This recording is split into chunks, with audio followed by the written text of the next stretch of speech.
watching Four Color Commentary. I'm Mark Allen, and it occurred to me recently that it's been quite some time since I've done a Gimmicks and Obscurities video. April, as a matter of fact. In April, it wasn't even technically about comics. It was about promotional cards and trading cards and the things from the 90s. And I brought out my binder of stuff and I showed off some of that stuff. So what I wanted to do was do an honest to goodness Gimmicks and Obscurities video dealing with comics. And so we're going to start in the S's with Sabretooth, with this, this is a Sabretooth XMen special event I'm trying to find the publication year. It was a 90s thing, and here's the thing though, it has I can't find a year on it, because where it usually has the indicia, it doesn't have, how do you pronounce that? Indicia or indicia? I don't know how you, I may be off on both of them. But anyway, I can't find the year, but anyway, it has this wonderful chromium, let me do it this way, chromium, shiny, double cover. It's awesome. I always like this, and you can find this around here. I don't know about where you all are at. Around here, you can still find this baby in like the occasional dollar box. It does not bring big prices, but it's so gorgeous. The cover itself is an actual Michael Golden cover, okay? You check out Cyclops, if you know Michael Golden's style, you can kind of suss it out there. That is a Golden, Michael Golden, and I didn't look it up. I'm trusting my eyes. You can feel free to correct me. Look it up and see if I'm wrong. I may be, but I don't think I am. And Gary Frank does the inside, the art, the pencils inside. Just great, wonderful stuff. There's the opening page with Sabretooth, and I love that. I always loved Gary Frank. In the 90s, he was one of my favorite artists. Anyway, great gimmick there, great gimmick cover, shiny goodness, chromium. Can't beat chromium. I got another foil, embossed cover here. Jack Kirby's Secret City #0. This was the foil embossed cover. I got this a while back on eBay. Been a few years now that I was going back and I was getting all those great gimmick covers that I couldn't afford in the 90s, that they wanted too much money for. And so I got that when nobody cared, which still nobody cares. Copyright 1993. Walt Simonson does the pencils. Known for Thor. Known for his run on the Fantastic Four, known for lots of other, known for Manhunter, DC's Manhunter, and all that kind of stuff. So now this next one would almost, with some comic fans my age, I would lose my old comic curmudgeon membership card if they knew I had this particular book. It is a another 1993 book. Couldn't turn down this just really nice cover with the red foil. It caught my eye. It is Secret Defenders #1, but the foil I say, and it was just $1. So I'm not gonna. I thought, you know what, I need that foil in my collection, and it's okay if nobody cares, because I care. My philosophy of comic book collecting. This hobby right here, it needs to be like every other hobby. It needs to be about what you like, not what's hot. If you happen to like what's hot, great. But if you don't like what's hot, then don't buy it. Okay, buy what you like. Finding a lot of these plastic sleeves I haven't taken the tape off of. Tape is deadly on your comic sleeves. If anyone has ever had a tape mishap, where that tape latched onto the cover of a comic, especially a treasured comic, then you know what I'm talking about. All right. Back in the Silver Age, the Archie Comics group, they actually did their rendition, this is a 1965 comic, of The Shadow. Now, this was not the Shadow, this was not your father's Shadow. This was not anybody's Shadow, because I don't think anybody really cared much for this Shadow. This is #6, and this actually does contain some Kirby work in it. Either that or it's a good Kirby ripoff. I'm not going to claim to be right about that. I'm going by just a couple of things I see, but I'll show you. Let me show you the cover. That's the Shadow, and yes, it is Lamont Cranston. Look at those hands on that Chattergun, and it just kind of reminded me of Kirby. Now I don't know if it is or not. I haven't looked up the specs on this. I don't know who did the art on this. Didn't do the homework, but anyway, I just thought it was kind of cool. That I like these weird when comic companies get the rights to these characters and do these weird things with them. Here's issue number 3. I won't open it up, but here's issue number 3, and you get a better look at that awful costume. But what this reminds me of is what Atlas Comics in the 70s did with the Scorpion. Okay, first couple of issues, very cool, classic-looking character, very like 1940s or 50s or even 30s genre kind of character. And then by issue 3, I think it was, he was a full-on superhero in the Marvel tradition. Changed his costume, changed everything. And so, anyway, so a couple of interesting things there. A shadow you may have never seen before by Archie Comics. Okay, next is Shadowhawk #1. This was bought completely for the gimmick cover. I don't even know for sure which volume this is. I'm about to find out though. Oh, it's damaged. Oh man, the dangers of live video. Anyway, I'll show you that here in a moment. But this is Shadowhawk 2 #1. So volume 2 #1, 1993. But I like that. I like that silver color. There's the damage there. I didn't see that, and I'm wondering if I did that. But you get the effect of the comic. You got the black embossed title. There's Shadowhawk 2 right there. You got the silver and shadow going on there, and you got that kind of the symbol, the Shadowhawk symbol on the inside page that makes the that's of course die cut, and very cool stuff. And just caught my eye again. Dollar box find. I pulled it. I'm not going to pull multiple ones of this particular. Well, actually, I probably will pull one of that now. I want to get one that's not damaged like that. Man, I can't believe I missed that. All right, an Obscurity, another Obscurity, a flip book. This is a flip book from 1986. The year I graduated high school. You have on one side you have Shadowland. On one side you have Triune. There's Shadowland. This is a book created by or drawn by Brian Thompson. It's created by Brian Thompson, and the cover, of course, is very eye-catching. And I'm not talking about the woman necessarily, just all of it. It's just that two-tone, the purple, black, the detail. I mean, look at a close look there.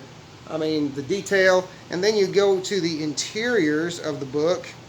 That first splash page is just, it's just amazing. This really good-looking art. And the thing about these indie books is they always, many of them, not all of them, many of them, just by their passion that showed in their work, you really wanted to follow, you really wanted to keep track, but so often it was hard because the story fell apart, or publication slowed down, they weren't getting their issues in, or it just didn't sell for whatever reason.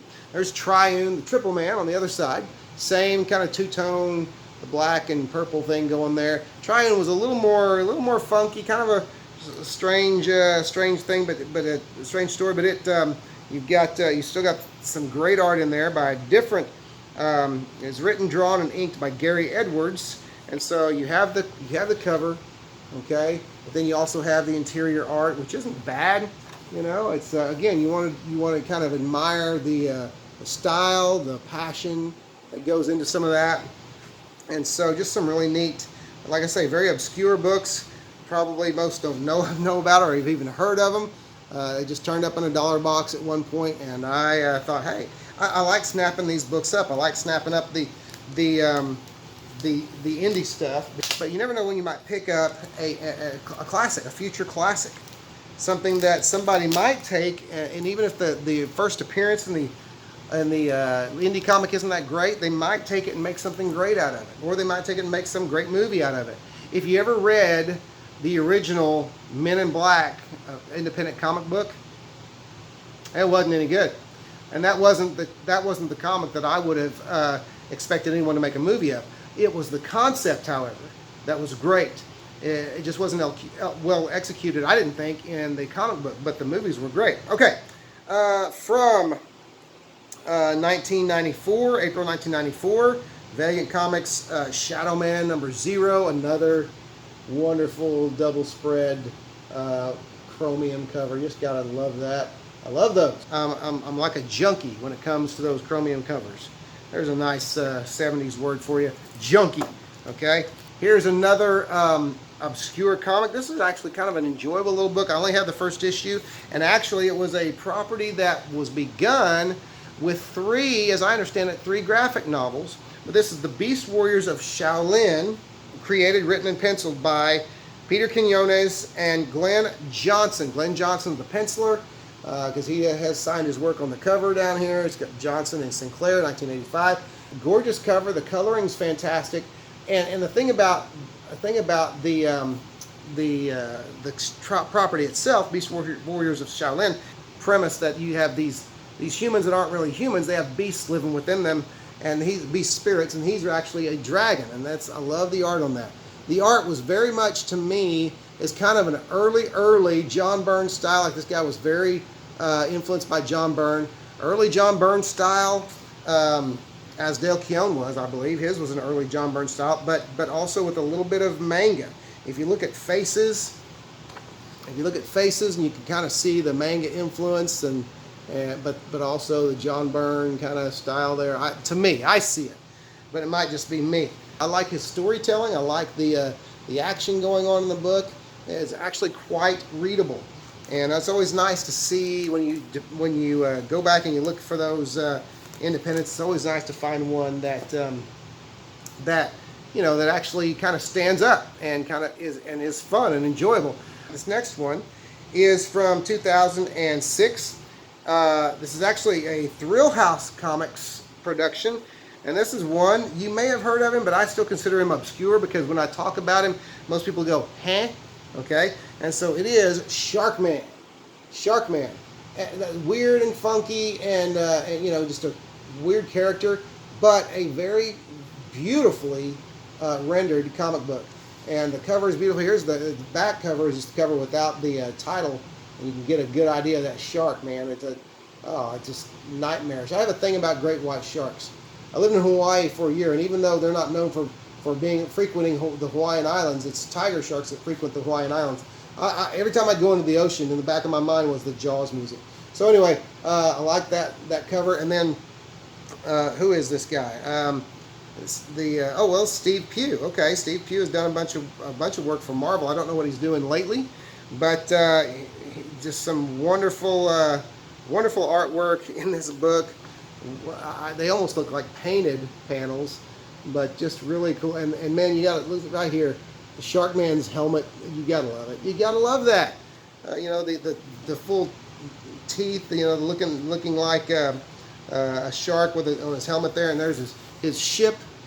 His ship shaped like a hammerhead shark. I mean, Batman's got nothing on this guy.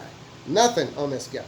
Ronald Shusett is the writer, so I'm thinking that they obviously created this together, he and Steve Pugh. I do know that a couple of years later, Image picked it up and did at least 2 issues. I don't know how many more. Beautiful cover there. Okay, beautiful cover, and so just as a Steve Pugh cover as well, they did at least 2 issues because they also did this one here. I love his buckle too on his belt. I love that. I mean, it's over the top. Okay, someone would look at him and go, okay, I'm thinking that maybe your theme is sharks. Okay. But great stuff, just fun stuff to read. I remember those being very enjoyable stories. I'll go back and read them again and probably try to hunt down all the Sharkman comics I can. But the thing is, without just going right on eBay, and y'all know I like the hunt, it's difficult to find them in back issue bins. All right, last thing here, and it is 2 issues of only a 2-issue series. This is a series done by Eclipse back in 1984. And this is called Siegel and Schuster, Dateline 1930s. And what this is a lot of their other work, before Superman. And so, and some of it in the first issue, you got a lot of color, panels. I don't know if they were recolored or not. You got Gloria Glamour, you got some color panels there. Gloria Glamour, whoever that is. You got and how to become, for chiselers only, how to become a mental marvel overnight. Well, there's some good advice and a way to catch up in life. And so anyway, you got this really cool. What's really cool about this? I like reference material. I like comics history. Well, there is an interview. First of all, you have an opening by Jerry Siegel talking about a little bit of the history of the two men working together. A little bit of comics history there. You also have in this book, you have a Remembering the 30s. Sheldorf interviews Jerry Siegel, Joe Shuster, and Joanne Siegel. Okay, and so it's pretty decent sized 2-page interview there. Really neat piece of history, and then on with more. This is the first issue still. More colored panels, more colored. I think recolored probably issues or stories. Okay, and then of course you have you actually have the interview continuing on the back there. It's actually a 3-page interview. So really cool stuff there. And I just noticed something. Here's something interesting. No, never mind. Rick Hoberg doing his best Steve Ditko. Wow. Mark Evanier, Surge, Mark Evanier, and Rich Hoberg. Does that not look like a Ditko image, the big guy? Looks like a Ditko image to me. So anyway, okay. And then issue number 2 of Siegel and Shuster. The only thing about the only thing different is a few less pages, not quite as heavy. Okay, not the paper quality even isn't quite as good. It's not quite as thick. It's straight up newsprint, and it is in black and white. Okay, but it does have a foreword that talks a little bit of, that's by Jerry Siegel again, and talks a little bit about, you know, he and Shuster when they worked together, and then more you know, strips, but just black and white strips. But the neat thing about this one is they have they included just some penciled pages of just stuff that they got inked and stuff, but they included the penciled pages reproduced in this book, which is just really, I feel like you're seeing some amazing comics history, looking at these penciled pages, you know, by Shuster, and you know, just really cool stuff. And just I always liked looking at the